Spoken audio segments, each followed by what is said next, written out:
masjidka Cusmaan bin Cafaan ee magaalada Jowhar ayaa dhismihiisa dib u bilowday kadib hakad ku yimid dhismaha masjidka sabab la xiriirta dhaqaalihii oo go'ay. yarjuuna tijaaratan lan tabuur dadka kitaabka Ilaahay akhrisanaya oo ahlu salaadka ah oo bixiyo wixii Ilaahay subxaanahu wa ta'aala ku arsuqay ama xoolahooda bixiyo si hoos iyo si muuqata waxay Ilaahay ka rajeynayaan tijaaro aanan khasaarin. Waa Macalin Cabdiraxmaan oo ka mid ah guddiga dhismaha masjidka gacanta ku hayo waxa uu sharaxayaa halka uu masjidka soo gaaray iyo baahida lama huraanka ah ee masjidka. Seen Ilaahay subxaanahu wa ta'aala ajir badan idinka siiyo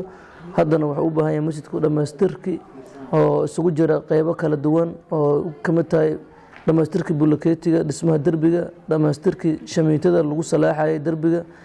mutuneelkii derbiga iyo kii hoos la gelinayay sidoo kale uu ka mid yahay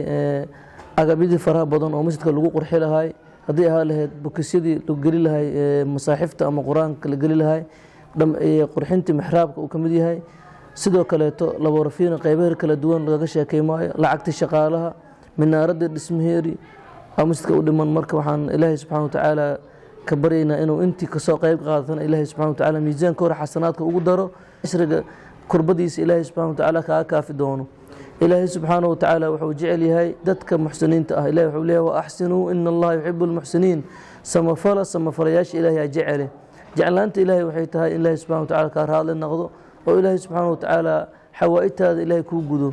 marka walaalayaal aan ka faa'iideysano dhismaha masjidka uu socdaa meel fiican uu soo gaaray inta soo gaarsiisana Ilaahay subxaanahu wa ta'aala ay ugu dhiibteen adinkana inta dhiman waxaan idinka rajeynaa inaad soo dhammaystiri doontaan adinkoo weliba rajahaysiin tijaaratan lan tabuur oo Ilaahay subxaanahu wa ta'aala ugu dhawaanaysaan. Khidmeeyaha masjidka Cusmaan bin Cafaan ee magaalada Jowhar Muxidiin Cabdulle Ciyow ayaa muslimiinta ka codsaday in ay kala qayb qaataan dhismaha masjidkan. Jowhar dhismihii socday wuu istaagay sababtoo u istaagana wuxuu bilaabay laborafiinadana wax badan dhiman marka insha Allah ta'ala walaalaha muslimiinta muxsiniinta meel kasta ay joogaan oo Soomaalida waxaan ka codsanaynaa in maanta aan u baahannahay shamiito maadaama laborafiina ay bilaabatay waxaan u baahannahay mutuneelka derbiga iyo midka oo dhulka la dhigo waxaan u baahannahay bulukeeti dhamaystiroo rabaa waxaan u baahannahay mixraabkaas iyo decorationkiisa